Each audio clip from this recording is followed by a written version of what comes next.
Okay, I'm going to start in a few minutes. I will do an introduction to the case, just give a brief overview, and then we'll be turning the microphone over to Assistant Chief Garcia. Okay, is everybody ready? You guys ready? Okay. Good afternoon, I'm Sergeant Heather Randall, San Jose Police Department, Press Information Office. And we're going to give you an update on the arson case that we have been working. On January 15th at approximately 8 p.m., the San Jose Police Department arrested Patrick William Brennan, 48 years old, a San Jose resident. We believe that he is responsible for at least 12 fires in the downtown San Jose area. These fires occurred between January 8th and January 12th. This was a joint investigation with San Jose Police Department and San Jose Fire Department. Our Bureau of Investigations and our Special Operations units conducted extensive investigation in which they developed suspect leads, which ultimately resulted in enough evidence for a search warrant and the arrest of suspect Brennan. The search warrant was conducted last night, and Patrick Brennan was arrested and booked on 2 counts of arson. He is currently being held on $1 million bail.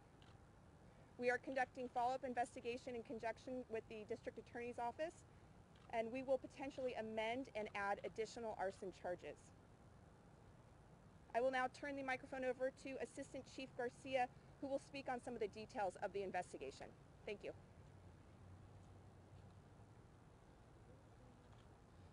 Good morning, Eddie Garcia, Assistant Chief of Police. First of all, I want to start by thanking really our partners in public safety. And I'm going to start off by thanking the San Jose Fire Department that's standing behind me, and specifically their arson investigations. I want to thank the community really for their vigilance in this last week of them rallying and taking care of their community. And I have to thank the men and women of the San Jose Police Department for their tireless efforts in these last few days to help apprehend this individual. Our official involvement in this case began on Saturday when we began conducting extra patrols in the evening using some overtime officers. Sometime Saturday evening to Sunday morning, one of our patrol sergeants identified a person of interest that was living in the area. At that point, Sunday evening, we began full surveillance on the suspect. Obviously, the last fire was on the 12th, and so we began full surveillance on that Sunday evening, and there were no fires since then. On Monday, we received an official request from San Jose Fire to assist a bit more in the investigation. On Tuesday, the San Jose Police Department took over the lead on the investigation. Members of our Special Operations Unit, members of our Bureau of Investigations Unit worked tirelessly day and night to apprehend the suspect. On Wednesday, 2 of our robbery detectives, who were the lead investigators on the case, actually basically reopened all 12 fires and looked at all those cases, were able to identify additional witnesses, and through their investigation and on some of the surveillance videos that we had on the arsonist, were able to positively ID him. They then on Wednesday got what's called a Ramey warrant signed by a judge that was for $1 million for 2 counts of arson based on the investigations that they had done that day. They then went and canvassed around the area to get additional witnesses and continue with their investigation. At one point, when they decided to mobilize our covert response unit, known as CREW, to conduct a surveillance and apprehend the suspect at his residence. They did so. The suspect was taken into custody without incident and brought to San Jose Police Headquarters and interviewed. At this point, we are extremely certain that we have the individual responsible for all the arsons that have occurred in the city. We conducted, as Sergeant Randall mentioned, a search warrant on his residence where we retrieved additional indicia showing him to have been the person who committed these crimes. Again, I have to thank San Jose Fire, the men and women of the San Jose Police Department and the community Without all three working together, this case would not have been solved.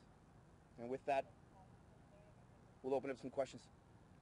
You used extra patrols, you used surveillance. What was the tipping point in the arrest? Quite honestly, the tipping point was the work of one hardworking midnight sergeant who took it upon himself to conduct some investigative leads using databases that we have to come up with a person of interest that had some priors of arson who lived in the area.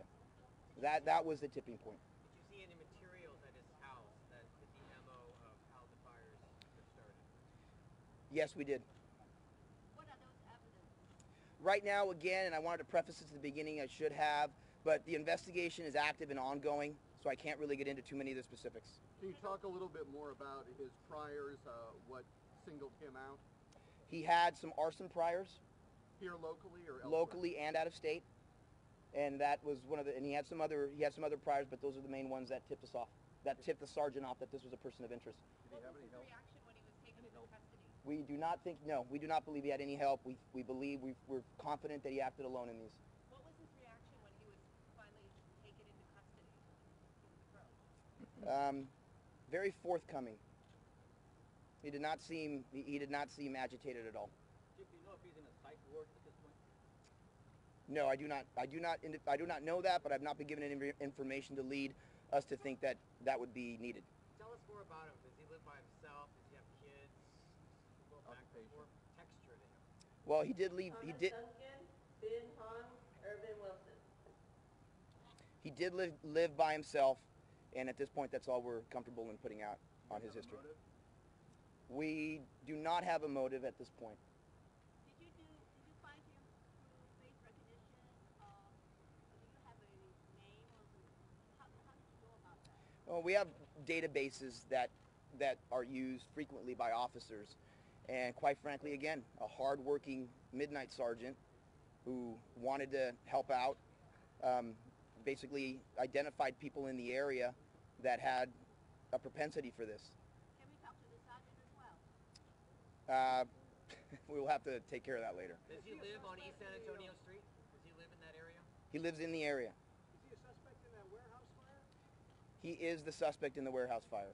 Has that warehouse fire been determined to be arson? Not yet, or has it been? We are fairly confident that that case is an arson and that the person that we have in custody is responsible for that. Which other count?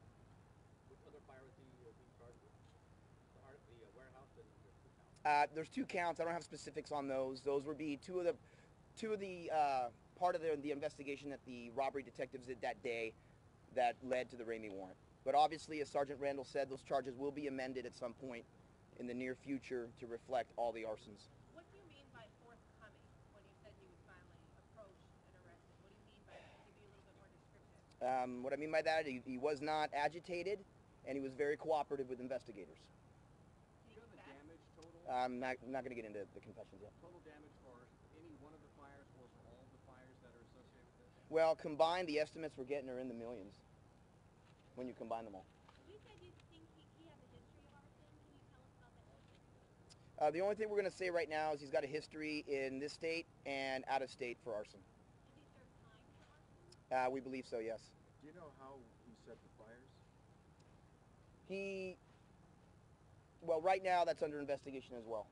I mean, we believe that he lit the fires with some sort of lighter apparatus device, but again, we're still looking into everything that. What are some of the evidence or the objects that you found at his house that give you an idea that he is connected? All we can say right now is that we have items that definitely link him to the crimes. You said he had arson priors. Was he in your database to go, let's keep a close eye on this guy before you moved in? No, he was not. Basically, arsonists have to register, and he was a registered arsonist. How crucial were the videos? The videos were very. The videos were crucial. The videos assisted us in identifying once we had the person of interest and comparing photos to some of the video, and it did help us. Is he actually seen? Do you believe he's the man in the videos? I believe he is the man in the video, yes. Do you know what kind of accelerant he used or did use? No, I don't. Did he use one? I have no idea.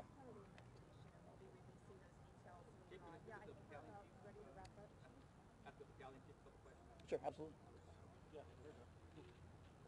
talk about how taxing this was to your department. It's very taxing for the arson unit. It involves everyone there to make sure that all the necessary information is gathered, it's detailed, it's documented, and of course working with San Jose PD is what made a huge difference, and the efforts from the residents in the area. The reward money, It's not 100% determined who's going to be getting reward money. We're just going to put together all the information and determine which direction that's going to go. will the sergeant be eligible? I don't know that yet. Chief, at what point did you realize, wait a minute, this is not an accidental fire, that you started drawing the line that this was arson? How Well- soon into like the series of fires? Well, typically for us, when we start seeing successive fires in a very narrow area, it tends to be someone that's going to be setting those fires.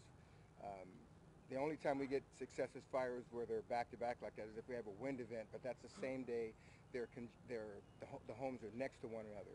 But when you have separate days, separate times, separate events, it's typically someone that's causing that. So like say the third fire on San Antonio Street within 2 days, along those offsets. Certainly.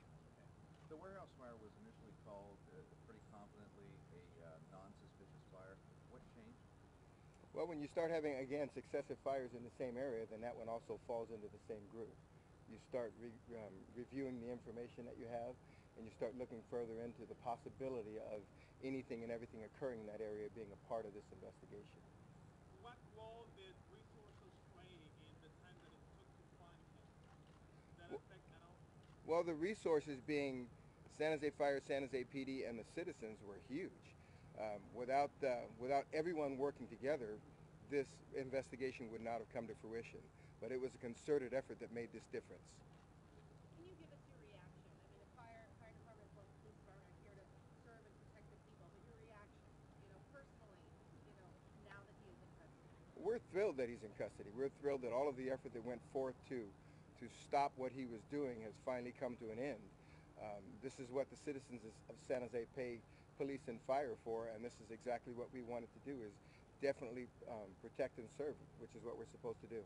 Chief, if this suspect has been in the community for a while, could he possibly be connected to previously unsolved fires? That would be up to arson and PD to determine. We don't know if there's any prior history to look at, but that will be something that the police department will probably delve into. Take your name and spell it for the camera. Barry Stallard, Barrystallard. Do you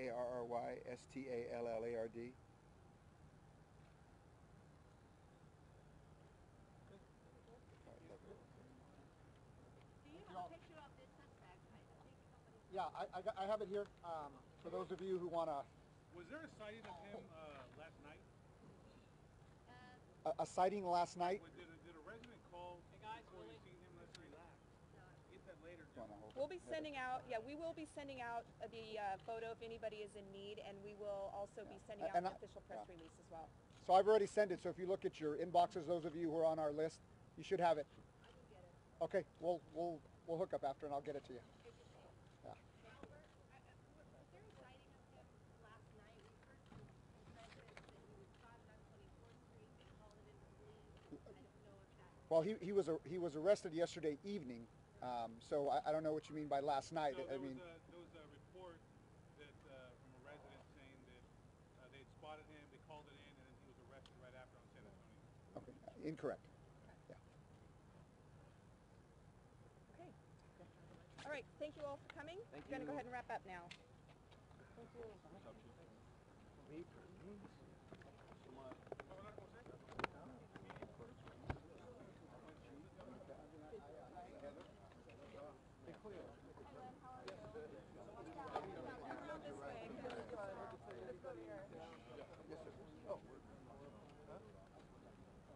No, you're good.